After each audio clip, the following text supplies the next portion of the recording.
দিয়া বলবে আল্লাহ আজ যা বলেছে সব সত্য রে আল্লাহ।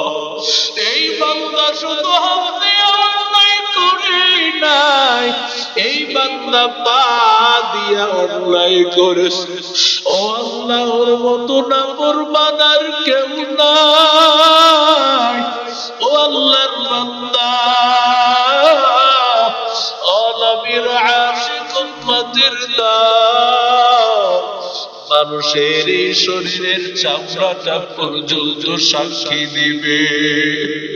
ও আল্লাহর বান্দা কিছুই বলার ক্ষমতা নাই, চক্ষুটা বলবে আল্লাহ বান্দা এই চক্ষু দিয়া অন্যায় কাজ করেছে, হাত দিয়া অন্যায় কাজ করেছে, জবান দিয়া অন্যায় কাজ করেছে মালিক। ও আল্লাহ, আল্লাহর কাছে সব অঙ্গ প্রত্যঙ্গ গুলো সাক্ষী দিবে। এবার আল্লাহর বান্দা বলবে তোরে কত মায়া করে কত সুন্দর সামান দিয়েছি, কত দামি দামি লোশন ব্যবহার করেছিস, কত কষ্টই না করেছি রে শরীর, তোর পিছনে কত মেহনত, অথচ আজকে তুই আমার বিরুদ্ধে সাক্ষী দাও। ও আল্লাহর বান্দা, একটা সেকেন্ড আমার আল্লাহ সুযোগ দিবে না, সব কিছু জবান আল্লাহ খুলে দিবে। আল্লাহর বান্দারা বাদশার দরবারে হাজির। বাদশা ডাক দিয়া বলবে তোরা চুরি করিস বাদশার বাড়িতে। এবার আল্লাহর যেই বান্দা, 4 নম্বর বান্দা, যেই বান্দা বলেছিল রাতের বেলায় আমি যারে দেখি দিনের বেলায় চিনি, আল্লাহর বান্দা বলে ইনি তো সেই গতকালের আমাদের সাথে লোক, আল্লাহর বান্দা আমাদের সাথে তো চুরি করেছে। এরে আল্লাহর বান্দা, এবার অন্যায়কারীরা অপরাধকারীরা ডাক দিয়া বলে ও বাদশাহ আপনি না আমাদেরকে বলেছেন আমরা যদি ঠেকিয়া যাই তাহলে আপনি দাড়ি দিয়া ইশারা করবেন, আমরা খালাস পেয়ে যাব। আমরা অন্যায় করেছি রে মালিক। আয় আল্লাহ, আমরা জানি তোমার নাম রহমান, আমরা জানি তোমার নাম রহিম। তুমি মুসলমানকে খাওয়াও, তুমি কাফেরকে খাওয়াও। আমরা জানতাম তুমি একটা চোরকেও খাওয়াও, ডাকাতকেও খাওয়াও, কারণ তোমার রহমানের দস্তর অনেক বড়। তুমি কাউরে ফিরাইয়া দাও না, বরং সবাই রে আল্লাহ তুমি খাওয়াও। আয় আল্লাহ, শয়তানের ধোঁকায় পড়ে অন্যায় করেছে। আয় আল্লাহ, তুমি তো বলেছো ইয়া ইবাদিয়াল্লাযীনা আসরাফু আলা আনফুসিহিম লা তাকনাতু মির রাহমাতিল্লাহ ইন্নাল্লাহা ইয়াগফিরুদ যুনুবা জামিআ ইন্নাহু হুয়াল গফুরুর রহিম। আয় আল্লাহ, তুমি না বলেছো না বলবা, গুনাহ করে ফেলেছো বান্দা, নিরাশ হইও না, আল্লাহর কাছে মাপ চাইও, আমি আল্লাহ তোরে মাফ করে দিব।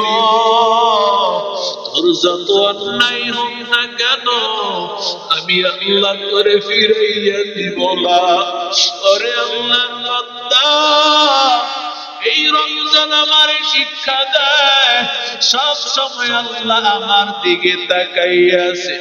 ইন্না রাব্বাকা লাবিল মিরসাদ ওয়া হুয়া মাআকুম আইনামা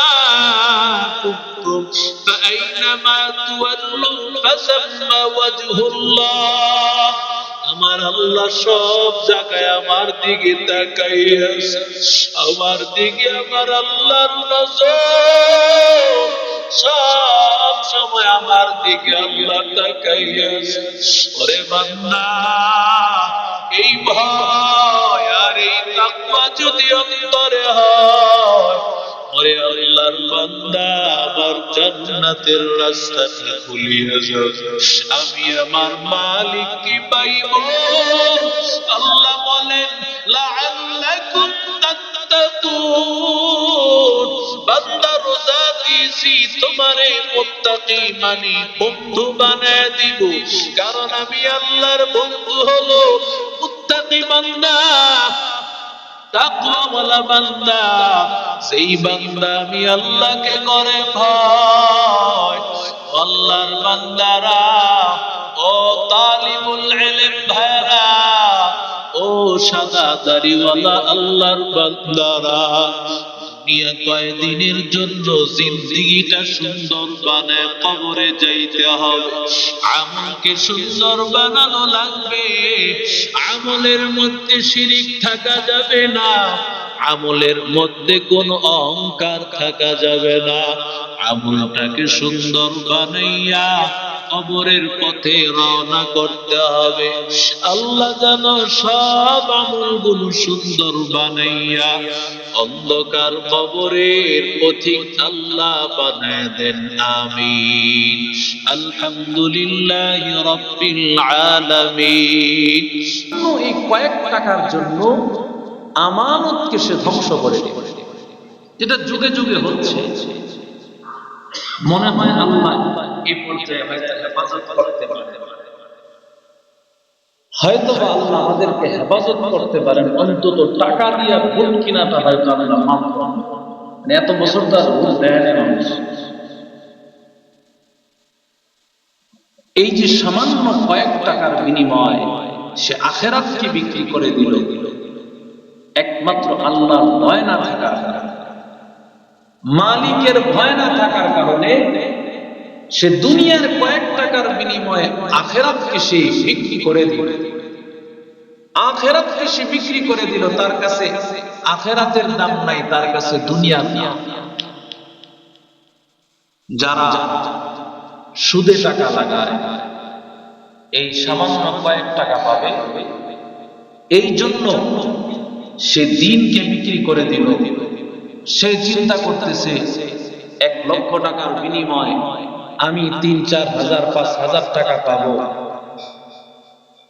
কিন্তু এটা যে আল্লাহ তাআলার একটা ধ্বংসাত্মক একটা ইনকামের রাস্তা, যার মাধ্যমে আল্লাহ বান্দাকে ধ্বংস করে দিবে, যার মাধ্যমে আল্লাহ বান্দাকে ধ্বংস করে দিবে।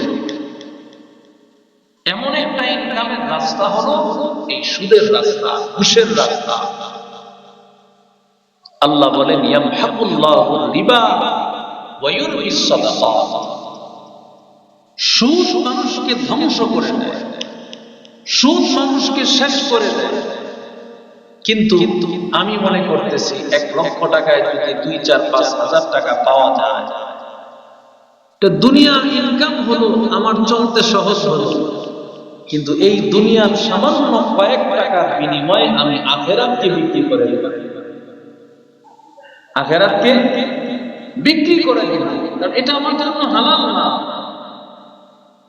মানুষ অবৈধ পন্থায় ইনকামের যে রাস্তা, এটা মানুষের ক্ষেত্রে এমন হয় যে বেশিরভাগ মানুষ নামাজ পড়ে, কোরআন তেলাওয়াত করে, জিকির আজকার করে, সব কিছু করে, কিন্তু হালাল উপার্জন করে আছে না? হালাল উপার্জন কিন্তু করে না মানুষ। সবার প্রথম কাতারের মুসল্লি সে, একবারে প্রথম কাতারের মুসল্লি, ইমামের ডানে দাঁড়ায়, কিন্তু এই লোকটা সুদে টাকা লাগায়। আমি পরশুদিন বয়ান করছিলাম, শুক্রবার দিন, এই গতকাল সেই মোমেন্ট, তো পর্দার বিষয় আলোচ্য বিষয় দিছে। পরে দেখলাম 2-1 মানুষ যখন উঠে, আমি বললাম যে এই পর্দার বিষয়টা পাওয়ার পরে কিছু মানুষ উঠবে কারণ এই পর্দার সাথে জড়িত বহুত মানুষ আছে যে সব কিছু ঠিক আছে কিন্তু পর্দা করে না, নামাজও পড়ে, সুন্নতি দাড়িও আছে, লেবাসও আছে, কিন্তু কি করে না? আছে না?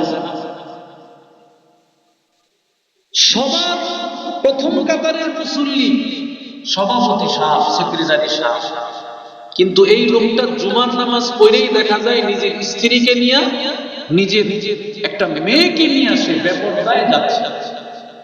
আছে না? অথচ এটার কারণে সে জাহান্নামী হয়ে যায়। এটার কারণে সে জাহান্নামী হয়ে যায়। এই যে রমজানটা কেন আল্লাহ তাআলা দান করছেন, রমজানটা দান করার পেছনে মূল কারণটা কি?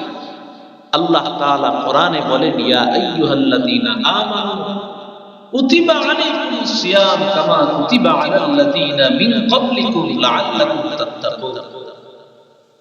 রমজানের সবচেয়ে বড় শিক্ষা, গোটা বছরের মধ্যে 12 মাসের মধ্যে এই একটা মাস কেন আল্লাহ দিয়েছেন? এই মাসের যে মূল শিক্ষা, আসল শিক্ষা, সেটা হলো তাকওয়া, সেটা হলো খোদা বিরুতা, সেটা হলো খশিয়াতে ইলাহি, সেটা হলো খাউফে ইলাহি, আল্লাহর ভয়। সমস্ত অন্যায় হওয়ার পেছনে মূল কারণ হলো আল্লাহর ভয় না থাকা, আর সব অন্যায় ছেড়ে দেওয়ার মূল কারণ হলো আল্লাহর ভয় তার দিলে থাকা। ঠিক কিনা জোরে বলেন? এই দুইটাই হলো ব্যবধান। যার ভিতরে আল্লাহর ভয় আছে সে কোনোদিন গুনাহ করতে পারে না। মুমিন বান্দা যেমন রোজা ছাড়তে পারে না, আর বেঈমান কোনোদিন রোজা রাখতে পারে, বেঈমান রোজা রাখতে পারে না, আর মুমিন বান্দা কোনোদিন রোজা ছাড়তে পারে না। এটা বেঈমান আর মুমিনের মধ্যে তফাৎ।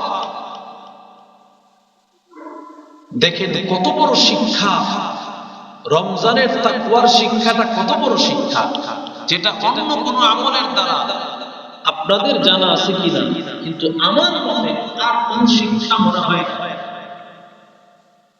রমজান মাসে প্রচন্ড গরম, এখন তো আস্তে আস্তে শীতের দিকে চলে আসছে রমজান। এবছর কিছু শীত, সামনে আরো শীত বাড়বে, যত দিন যাবে কিছু শীত বাড়বে, এরপরে আস্তে আস্তে কমবে। ছোট্ট একটা বাচ্চা, এই বাচ্চাটা রমজানের মধ্যে সে চাইলেই কিন্তু খাইতে পারে, চাইলে কিন্তু সে পান করতে পারে, কিন্তু এই ছোট বাচ্চাটাও খায় না, ছোট বাচ্চাটাও পানি পান করে না। কেন করে না? এই ছোট বাচ্চাটা দিলেও কার পাওয়া? আরো জোরে বলেন। একটা মানুষ ঘরের দরজা লাগায় ইচ্ছা করলেই ফ্রিজের পানি আছে, ফ্রিজের মধ্যে তার ফল আছে, খাবার আছে, সব কিছু আছে, সে চাইলেই ফ্রিজের খাবারটা খেতে পারে। পর্দা লাগায় তো অনেকে হোটেলে খায়, পর্দা ছাড়াও খায় অনেক। মুমিন বান্দা সবচেয়ে ভালো, মুমিনের চাইতেও কাফের মুশরিকরা অনেক ক্ষেত্রে ভালো। তারা জানে রমজান মাসে প্রকাশ্যে খাওয়া যায় না, কিন্তু মুমিন মুসলমান প্রকাশ্যে রমজানে খায়। ঠিক কিনা? প্রকাশ্যে রমজানে খায়। এটা কিন্তু সাধারণ কোনো কথা নয়।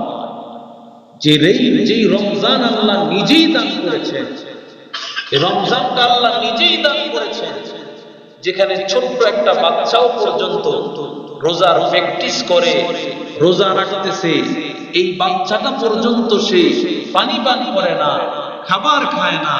একটাই কারণ, কোন কারণ? তাকে কে দেখতেছে? আল্লাহ দেখতেছে। ইয়া আইয়ুহাল্লাযীনা আমানু কুতিবা আলাইকুমুস সিয়াম কামা কুতিবা আলাল্লাযীনা মিন ক্বাবলিকুম লাআল্লাকুম তাত্তাকুন।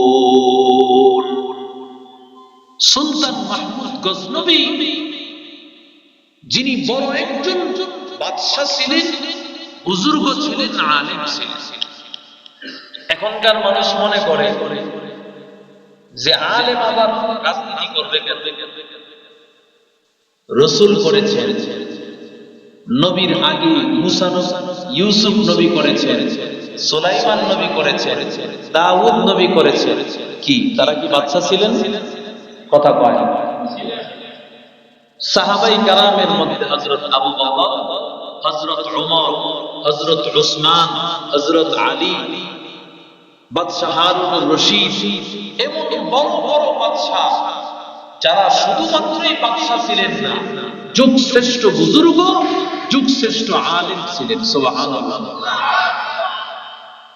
তো সুলতান মাহমুদ গজনবী রহমাতুল্লাহ আলাইহি, ওনার একটা অভ্যাস ছিল, তিনি রাতের বেলা হযরত ওমরের মতো ঘুরে ঘুরে খবর নিতেন। ওমর যেমন ঘুরে ঘুরে খবর নিতেন, এটা তো হলো বাদশার আসল কাজ।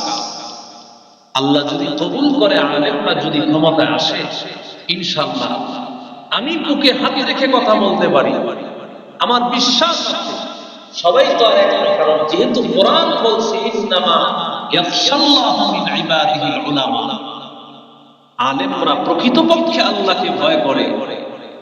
কারণ একজন আলেম ভুল করবে কিভাবে, তাকে ধরায় দেওয়ার জন্য তো হাজার হাজার আলেম আছে, ঠিক কিনা? জোরে মনে করেন সে সংসদে গিয়া ভুল করবে, সুযোগ নাই, কারণ তাকে ধরার মতো আরো হাজার হাজার আলেম আছে।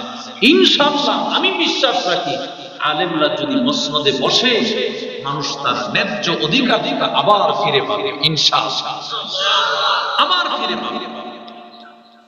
বেশি না 4-5 জন লোকের বসায় দেন না, মানুষ তাদের ন্যায্য অধিকার ফিরে পাবে। আল্লামা মামুনুল হক শাহ, ফয়জুল করিম শাহ, এমন বড় বড় আল্লাহওয়ালাদেরকে বসায় দেন, ইনশাআল্লাহ বাংলাদেশ ঠিক হয়ে যাবে। বাংলাদেশ একটা সোনার দেশ হবে, ঠিক কিনা? সোনার দেশ। এগুলোকে আমরা মনে করি রাজনীতি, আমরা বুঝি না আসলে রাজনীতি কি জিনিস, কোরআন কি জিনিস। আমি গত সপ্তাহ বলেছিলাম, অনেক জায়গায় বলি যে আমরা এটাই বুঝি না আসলে রাজনীতি কি, কোরআন কি। কোরআনই রাজনীতি, রাজনীতি কোরআন, পুরা কোরআনটাই জীবন ব্যবস্থা। রাজনীতি তো জীবন ব্যবস্থা, ঠিক কিনা? সেটা বলে রাজনীতি জীবন ব্যবস্থা না। সমাজ কিভাবে চলবে, শিক্ষা ব্যবস্থাপনা কেমন হবে, খাবারের ব্যবস্থাপনা কেমন হবে, এগুলো রাজনীতির মধ্যে আসে না, এগুলো কোরআন বলে না, কোরআনের মধ্যে আছে। সুলতান মাহমুদ গজনবী রহমাতুল্লাহ আলাইহি একদিকে যেমন ছিলেন বাদশা, অন্যদিকে যুগশ্রেষ্ঠ বুজুর্গ, যুগশ্রেষ্ঠ আলেম। ঘুরে ঘুরে দেখতেন মানুষ কোন অবস্থায় আছে, মানুষের হালত কি, মানুষ কি ভালো অবস্থায় আছে না খারাপ অবস্থায় আছে। তো সুলতান মাহমুদ গজনবী ঘুরতে ঘুরতে একেবারে 4 রাস্তার মাথায় আসছেন, আয়সা দেহে 4 সূরায় মিল্লা বুদ্ধি করতেছে কোথায় চুরি করবে। 4 জন চোর, কতজন? 4 জন চোর মিলে যোগ পরামর্শ করতেছে। ঠিক এমন সময় সুলতান মাহমুদ গজনবী তিনি জানবেন আসলে এরা কি জন্য এখানে এত রাত্রে, গভীর রাত্রে এই সময়ে তারা। তো সুলতান মাহমুদ গজনবী তাদের সাথে অন্তর্ভুক্ত হতে চায়।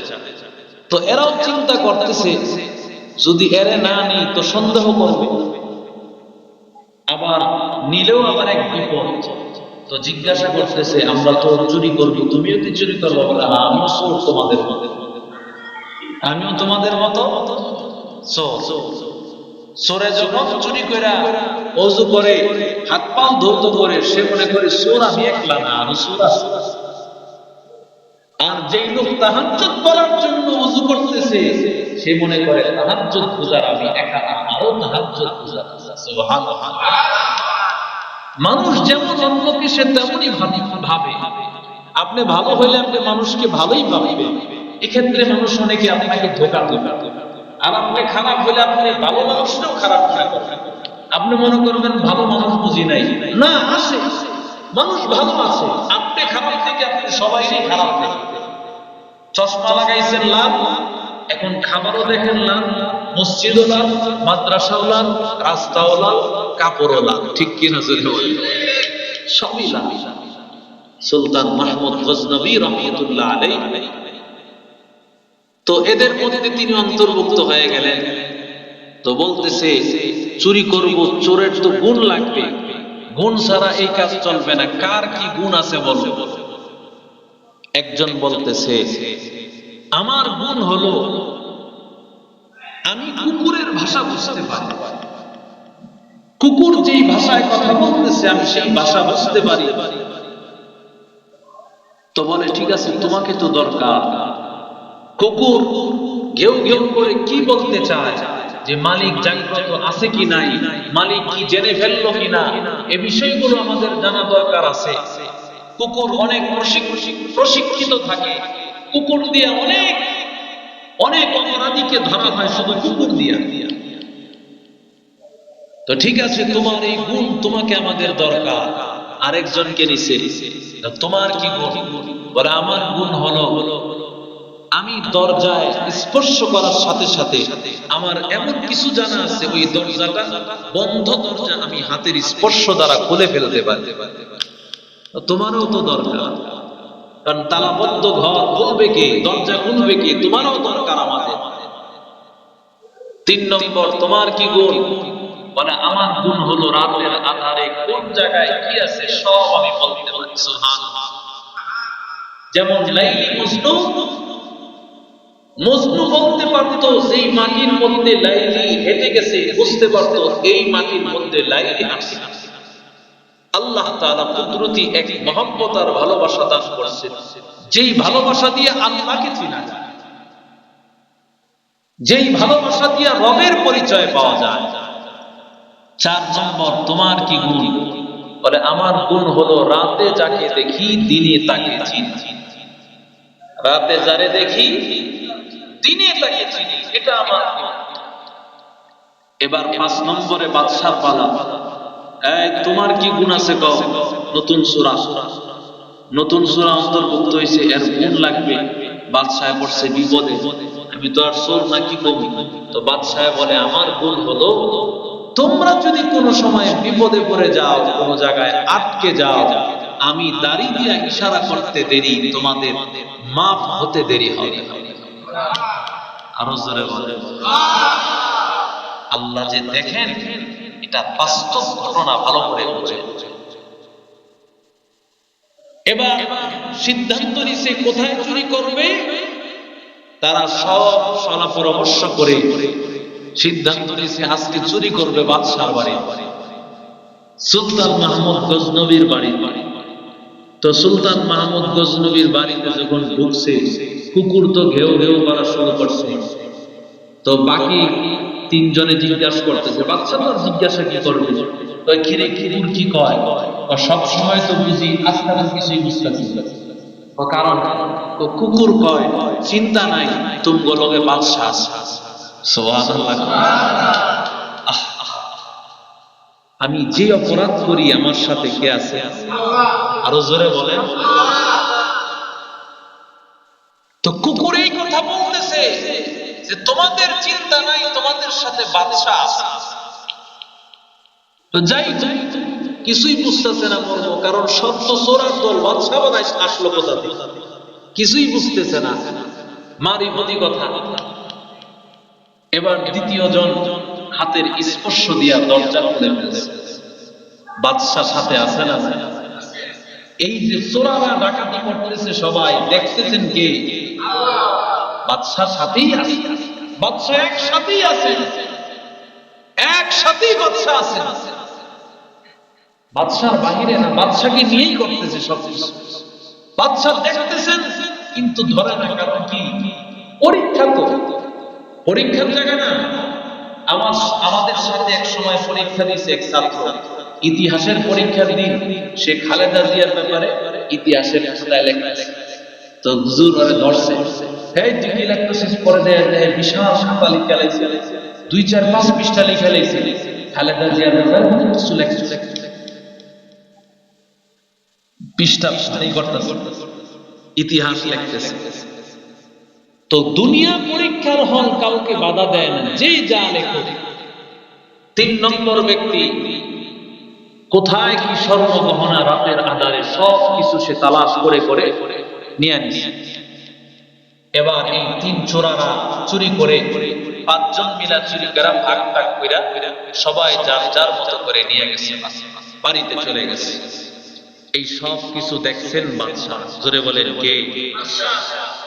বাদশার তো চিন্তা নাই, বাদশার ধরার জন্য সারা পৃথিবীতে কোনো মনিটরিং লাগে না। মানুষ চোর ধরতে, ডাকাত ধরতে মনিটরিং এর প্রয়োজন হয়। এই জন্য সিসি ক্যামেরা দিয়া ওসমান হাদি কোথায়, ওসমান হাদির হত্যাকারী কোন সময় কোথায় গেল, লাস্ট কোথা থেকে তেলের পেট্রোল পাম্প থেকে তেল দিছে সেটাও বের করছে, ওই হালুয়া কাঠ দিয়া বের হয়েছে সেটাও উদ্ধার হয়ে গেছে। এই যে জিনিসগুলো বের করলো সিসি ক্যামেরা, জোরে বলেন কি দিয়া? ও আল্লাহর বান্দা, আমার মালিক আল্লাহ তাআলা সিসি ক্যামেরায় নিজের মালিক। আল্লাহ তো ডানে বামে ফেরেশতা আল্লাহ দান করেছেন। ডানের ফেরেশতা নেক আমল লিখে, বামের ফেরেশতা গুনাহের আমল লিখে। আল্লাহ বলেন ওয়া কাফা বিল্লাহি শাহীদা, আমি আল্লাহ তোকে দেখতেছি রে গোলাম, আমি আল্লাহ তোর দিকে তাকাইয়া আছি, আমি মালিক, আমি আল্লাহ তোকে দেখতেছি। কোনো পুলিশের প্রয়োজন নাই, কোনো র্যাব বাহিনীর প্রয়োজন নাই, কোনো আর্মির প্রয়োজন নাই, কোনো বিডিআরের প্রয়োজন নাই। আমি মালিক, আমি আল্লাহ দেখতে পাই, আমি আল্লাহ তোর দিকে তাকাইয়াছি রে গোলাম। এবার বাদশা যখন সকালবেলা এদের সবাইকে ডাকাইলেন, বাদশা তো সব কিছু শুরু থেকে সব কিছু দেখছেন। হাসরের ময়দানে আমার আল্লাহ সব সাক্ষী তো আল্লাহর হাতেই আছে। আমার আল্লাহ সবচেয়ে বড় সাক্ষী। আল্লাহর কাছে হাজির করার পর বান্দা যখন অস্বীকার করবে, ও দয়ার মালিক আল্লাহ, আমি গুনাহ করি নাই আল্লাহ। আল্লাহ বলবেন আল-ইয়াওমা নাখতিমু আলা আফওয়াহিহিম ওয়া তুকাল্লিমুনা আইদিহিম ওয়া তাশহাদু আরজুলুহুম বিমা কানু ইয়াকসিবুন। বান্দা যখন অস্বীকার করবে, আল্লাহ তাআলা জবানের মধ্যে মোহর মেরে দিবে। এবার হাত বলতে থাকবে রে মালিক, ও আল্লাহ, বান্দা এই হাত দিয়া কত গুনাহ করেছে, এই হাত দিয়া কত অন্যায় করেছে রে মালিক। ও আল্লাহ, কত গুনাহের দিকে হাত বাড়াইছে, কত সুদের টাকা নিছে, কত হারাম জিনিসের দিকে হাত বাড়াইছে। হাত যখন আমার মালিক আল্লাহর কাছে সাক্ষী দিবে, হাতের ব্যাপারে বা পক্ষ হইয়া আল্লাহ তাআলার কাছে বান্দার পাটা পর্যন্ত সাক্ষী দিবে। ওয়া তাশহাদু আরজুলুহুম বিমা কানু ইয়াকসিবুন। পা ডাক দিয়া বলবে আল্লাহ, আজ যা বলেছে সব সত্য রে আল্লাহ।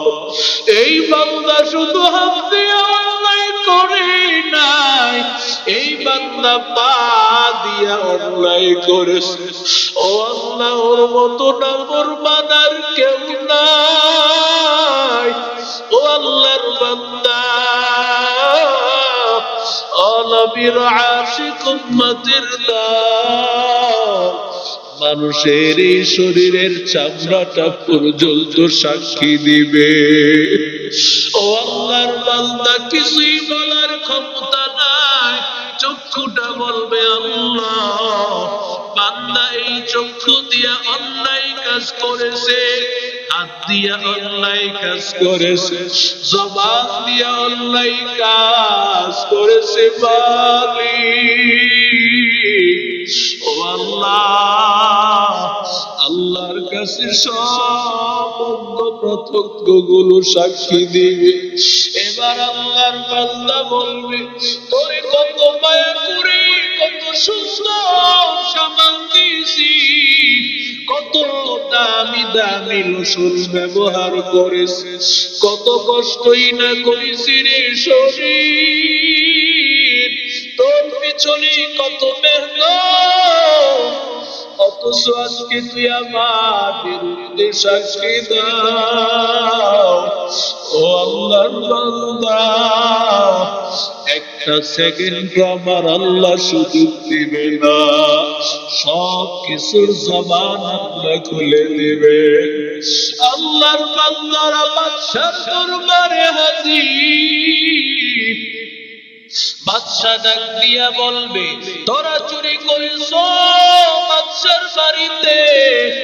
এবার আল্লাহর যেই বান্দা, 4 নম্বর বান্দা, যেই বান্দা বলেছিল রাতের বেলায় আমি যারে দেখি দিনের বেলায় চিনি, আল্লাহর বান্দা বলে, ইনি তো সেই গতকালের আমাদের সাথে লোক। আল্লাহর বান্দা আমাদের সাথে তো চুরি করেছে।